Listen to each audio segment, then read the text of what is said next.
Welcome to Walls Distance Education. My name is Greg Weaver, and this is ENG4E, Grade 12 Workplace English. I'd like to welcome everyone listening across the north today at home, your learning center, or on Bell Express View. To call and join our class, you can call 1-800-465-7144 or 737-4017 or 2983 in the Sioux Lookout, Lac Seul, or Dryden area. I'd like to welcome everyone back to class today. We are in our third last class of the term. Our last class is Thursday, and the deadline for all IL courses is Friday. So if you're still working on courses and stuff, please get that in as soon as possible. If you are going to hang stuff in on Thursday or Friday, please let me know. I know some of the easier things stuff down on Express. And if you do send on the Express, I need to know so I can hold off doing your final marks until that is complete and has come in. Additionally, if you are taking the course on radio, we have one student registered for the radio course. You do have until next Friday, the 19th, to hand in any work.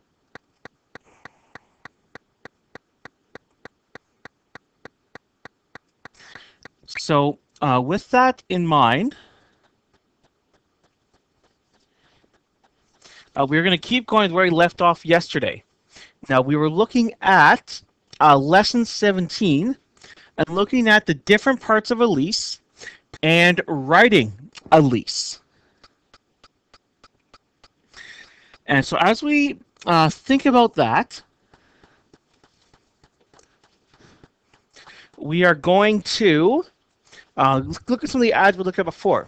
So what we have to do with this key question, in case you couldn't join us yesterday, is you are assuming that you are moving out of your community to live somewhere in northwestern Ontario. So what you have to do is, let me get to the right question here. Use online sources or paper resources to find appropriate places where you would like to live. So to find at least 3, it can be anywhere you want to, but say if you're going to look, for example, we have our 3 in Dryden. So think about, find 3 and then explain why these would or wouldn't be good places to live. You want to find a couple in Dryden and Sioux Lookout, that's fine as well. But you want to first find the ads and print them out. Then just write a very short paragraph explaining why that would or would not be a good place to live.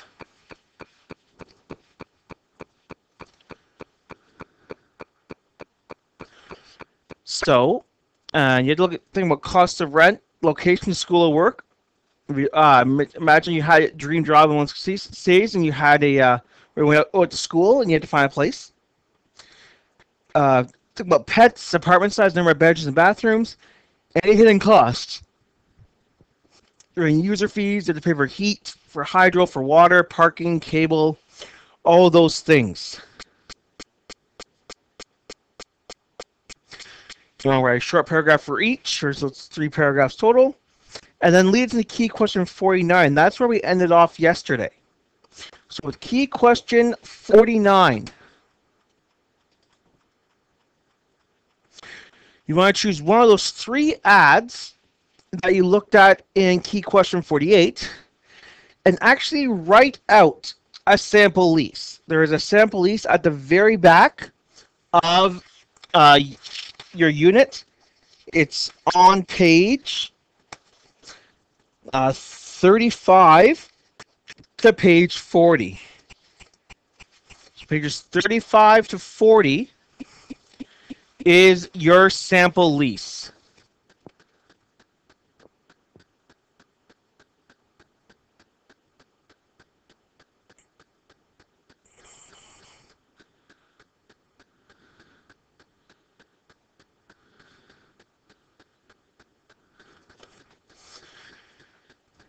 So what I have done, I pulled up what we were looking at yesterday.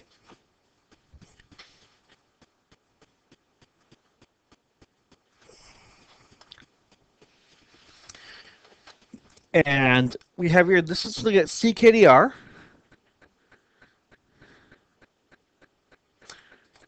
And we have looked at 3 places. So we have a 2-bedroom mobile home in Dryden. Rent $75 a month and includes water and sewer. You're responsible for your own hydro or power and natural gas. And then there is this place we looked at. A 2-bedroom apartment includes heat, hydro, fridge, stove, washer, and dryer. Waiting for a nice quiet home. 5 minutes in Dryden on Wreckham Road. Available July 1st. And there's one there. And then we were looking at this one. The pictures are sideways. This is a 2-bedroom apartment at lower level located in Dryden. Non-smoking, no pets. Street parking is with plugins available. If you want to plug in the fees of fee, rent includes sewer and water. You require your own hydro. Last month's rent, and then all that as well. So of all those places, we're going to choose one to look at and write a lease on.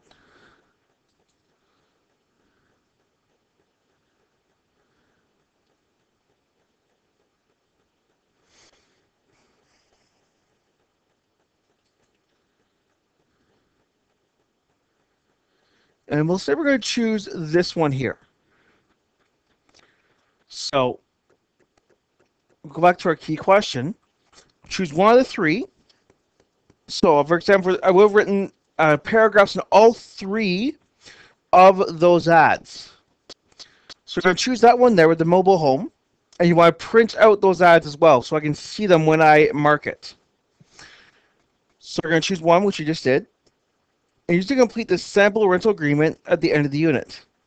You may need to be creative in some areas. Be reasonable, as not all the information that you need is to complete the agreement will be found in the classified ad. When you're filling in the application, use a highlighter to mark 3 specific areas you think you should ask about before you sign your lease.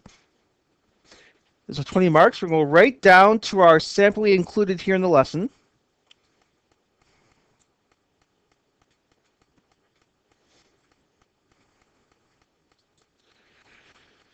So right here on page 35.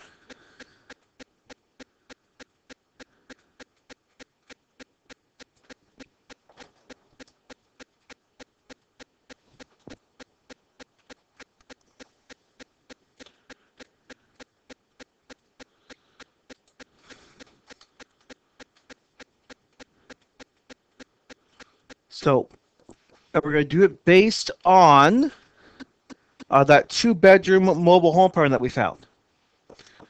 So first thing you're going to have to make up are the names of the landlords. So if we look at the posting again, we see his email is Hugh Richard. So we're going to use that as assuming that's his name.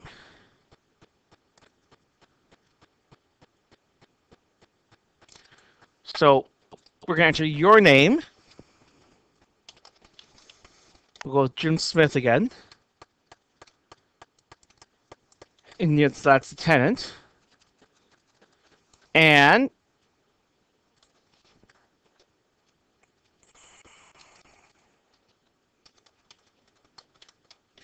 Hugh Richards, the landlord.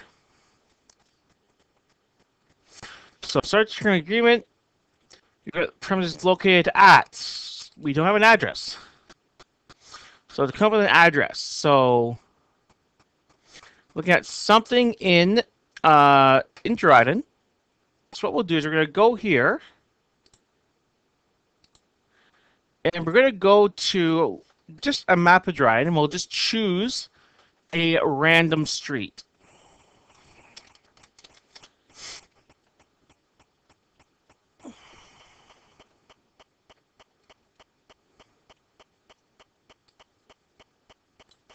Just looking for something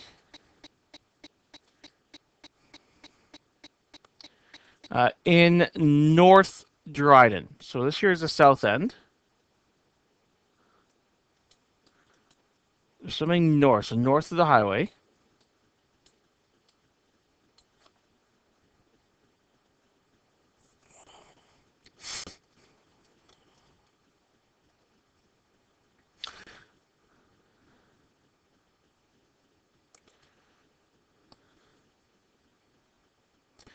So we'll say we're going to look at, say something on Mary Ave. We'll call it 20. Let's call it 168 Mary Ave in Dryden.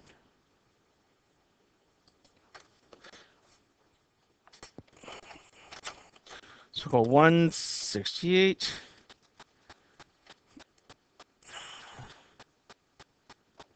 Mary Ave in Dryden, Ontario. Together find first in appliances. What's included with the apartment?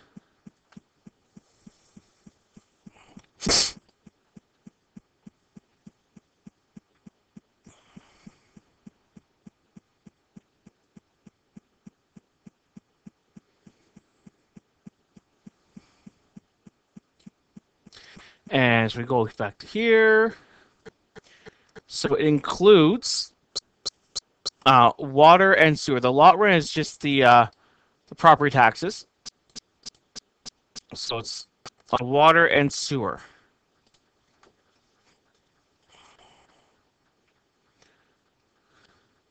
So that would go here with other pros includes.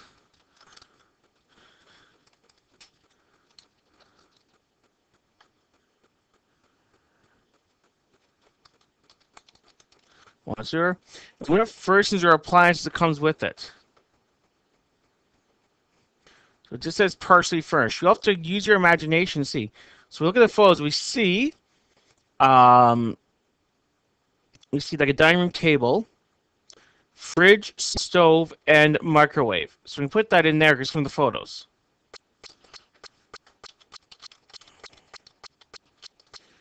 Dining table.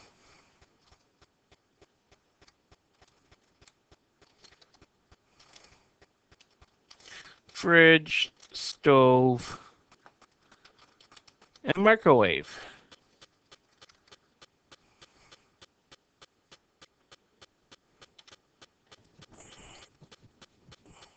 And rent preference also includes water and sewer. So that's our second clause.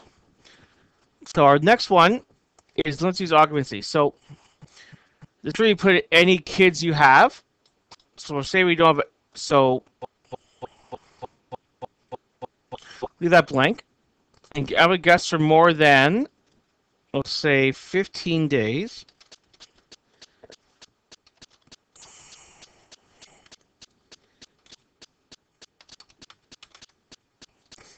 Personal consent. The day it begins on, well, we're going to say July 1st.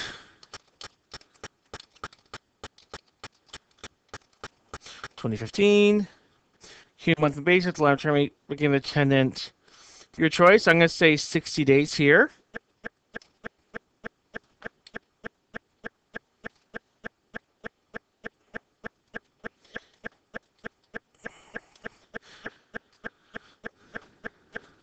So you written notice.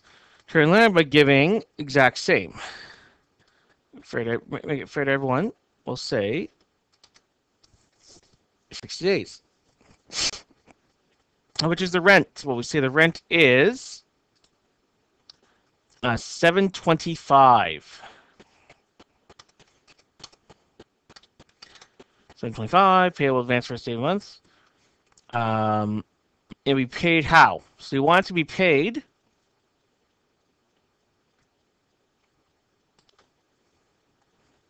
Say by mail to, who's it go to?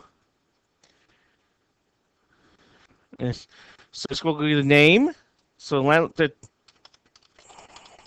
here, Richard, and this is an address. We'll call it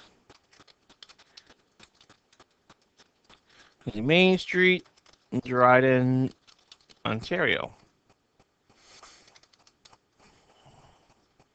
How it take? Well, it has to be done. They accept either a check or cash. So prorate first month's rent. For this example, it doesn't apply because we move in July 1st. If you're to move on in the middle of the month, that would apply. We looked at an example of that in the sample lease in your unit. You can go back to that if you need to. So rent's due no later than 3 days after it's due. If not, it's going to start charging you. Let's say it's going to charge you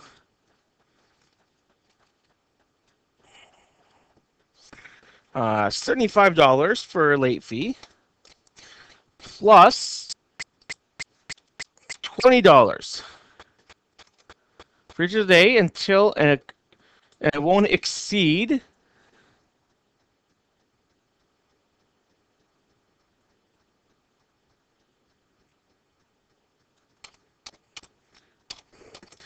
$475, which would be that would be a total of 20 days late. I was just doing the 20 times 2, which would be 400. Or sorry, 20 times 20 is 400, sorry. Plus the original charge. If your checks bounces for any reason, they're going to charge you 25 or $50. And security deposit is going to be 1 month's rent, which is $725. And we'll say within 30 days of transfer vacation premises, how it's going to be returned, and then how is it going to be returned?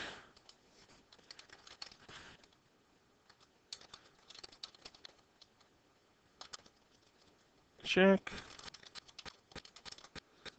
with interest.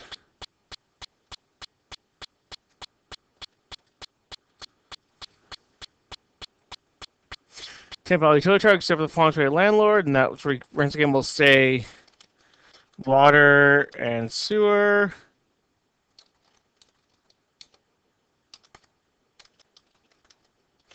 And the lot rent, because it's in the article. It's in the posting, sorry.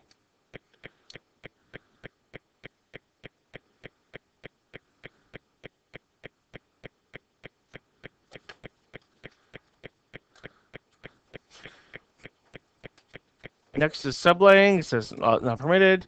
And all this is just everything else. There's nothing you need to worry about until you get to number 14. And they'll give 24 hours notice. So you're going to be away for more than 5 days. That way they know, so they can go and check if something happens. And then all that, any disclosure. This one's kind of old. Not a lot of places will have lead-based paints anymore. It's kind of old. Leave away. And where do you get paper? So if you give notice for anything, say if you notice that you're leaving early, you can give address to the landlord, following address, and the same address say we're delivering the rent to, which we said was going to be at 23 Main Street.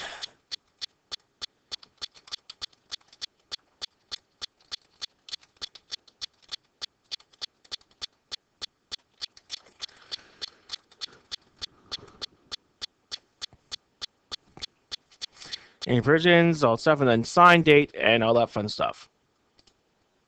So that's lesson 17. What I want to do now, I'll give you a chance to get started with your own lease. If you haven't found a place, you can research some places as well, and start filling this in. It shouldn't take you probably any more than probably 15 minutes. So we'll do that, and then we'll take a break, and we'll come back in a bit. Any questions, I can ask you after that. I will talk to you then.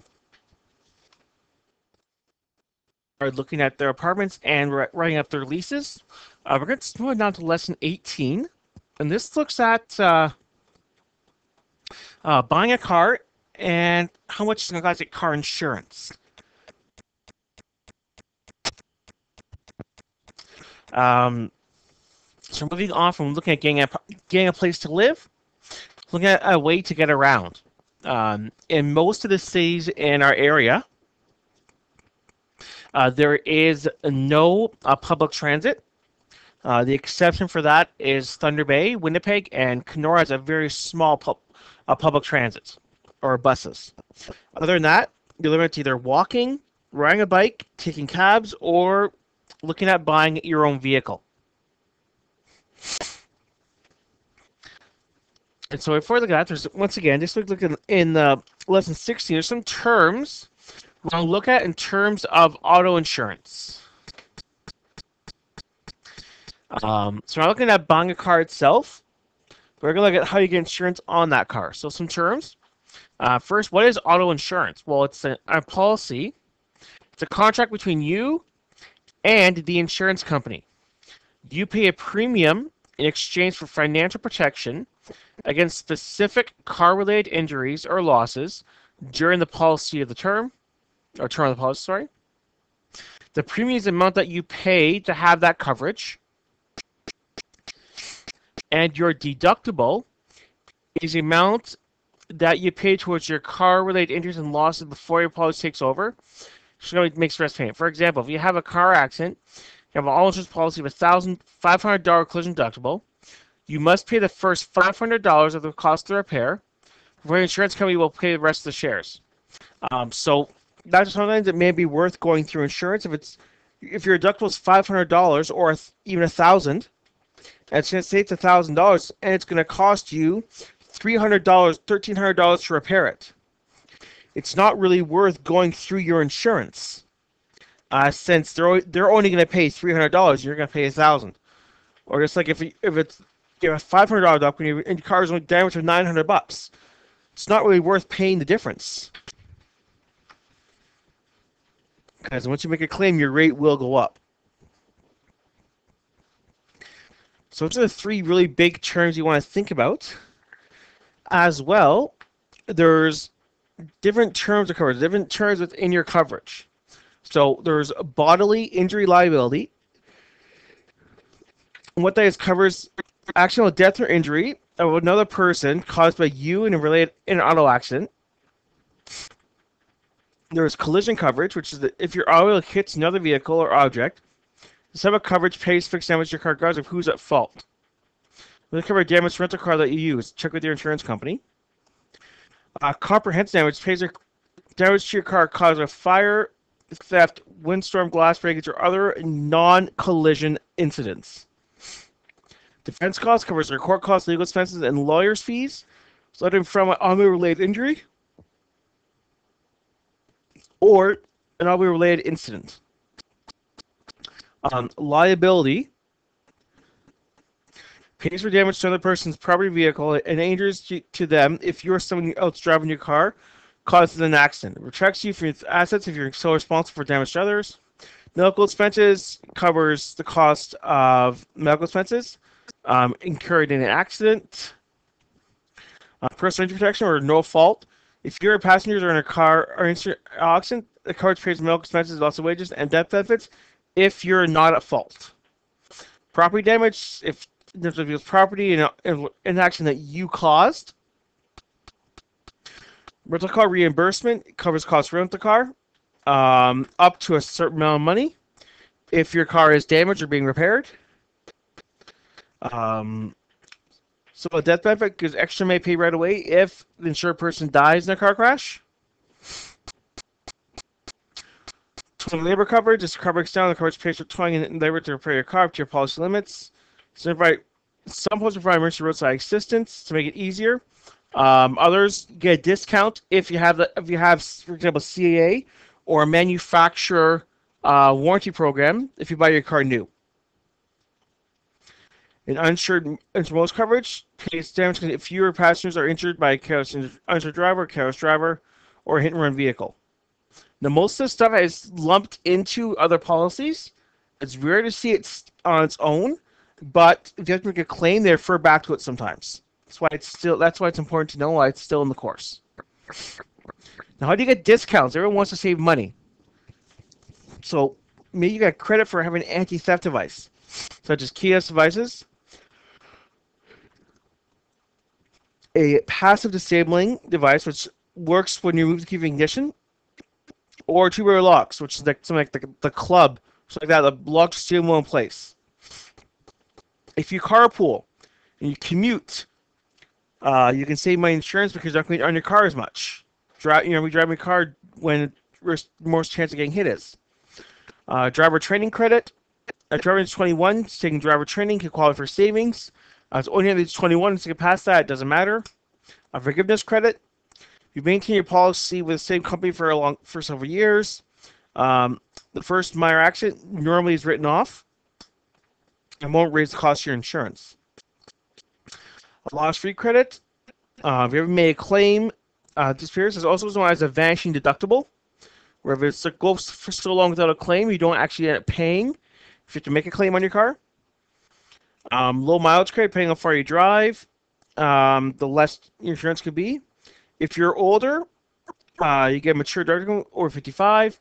Also, once you turn, your insurance will drop once you turn 21, once you turn 25, and once you turn 30.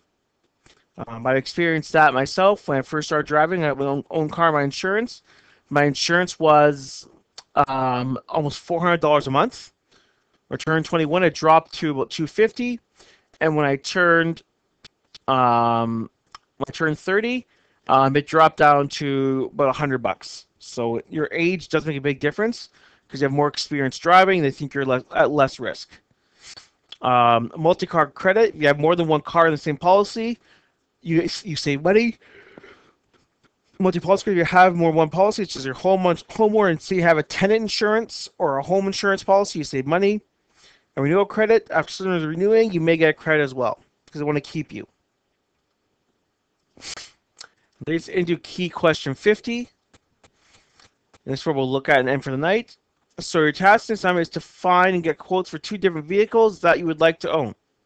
You will decide what vehicles you would like to own, then determine how much insurance it costs for it. First, you want to find 2 vehicles that you'd like to own. Write down the year, make, and model of the car. You might need to go online to the manufacturer's websites to find out this information. There are so much that you may want to consult. And these are just different manufacturers. You want to choose what car would you like to own and to look at getting.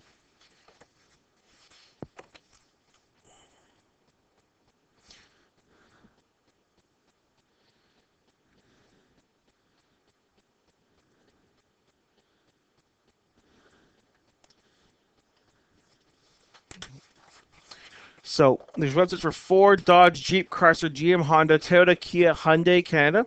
As well, what's not listed there, they mentioned, is Subaru and Mitsubishi as well. I am currently driving a Mitsubishi, so it's on there. But you can look at what kind of car would you like to own. Most students, when they do this assignment in the past 3 years, have chosen to look at pickup trucks, either the Ford F-150, the Chevy Silverado, or the Dodge Ram.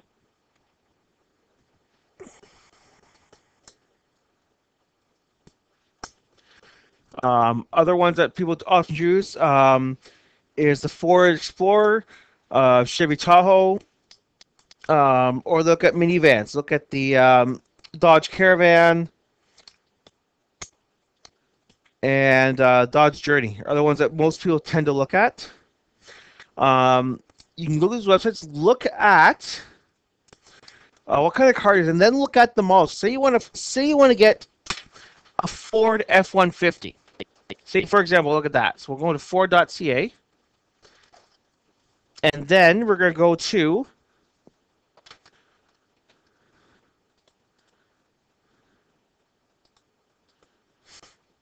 So we're going to go to trucks and vans. Let's see what the Ford F-150. Well, what model? So it can be anywhere from $24,890 all the way up to $62,499. So anywhere between number $25,000 to $63,000, all for the exact same model. So go to build on price.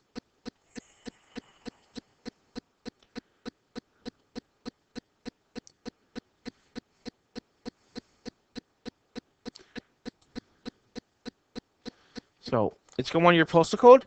I'll put this our silicate one here.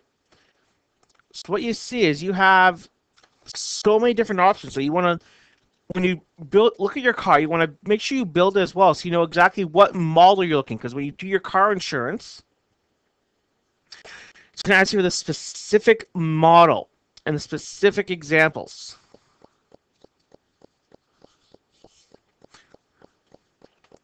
So you have the XL, you have the XLT.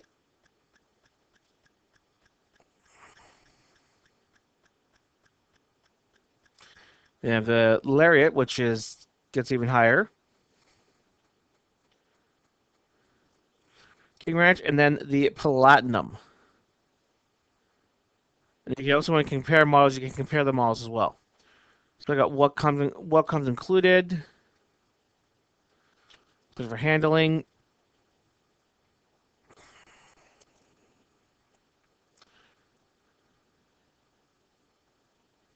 And it's just for the top bottom 3 models there.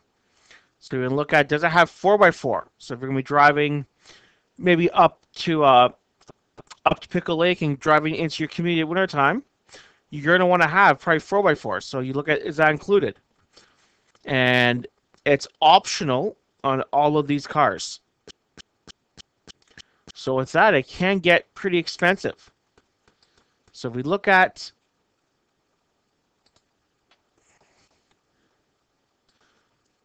the XL, just at the regular cab, so you have a box. And say you want to go to 4x4. That instantly dumps you up to almost $32,000 just for 4x4. So it adds up. You want to make sure you choose your model and see what you're interested in. So why don't you work on that tonight? And tomorrow we'll work through the different car insurances, and then we'll probably finish up this lesson, get right into lesson 19, and then we'll finish up with lesson 20 on Thursday. Any questions? I will be in the office a bit later tomorrow. I do have an appointment I have to go to, so I'll be in probably closer to actually I'll be in from 8:30 to about 9:15, and then I'll be gone until probably after lunch. So, but always leave a message, I'll get back to you. Or not, if you ever have joined me for class today, have a good day, good night, sorry, and I'll talk to you tomorrow. Till then, miigwech, and bye for now.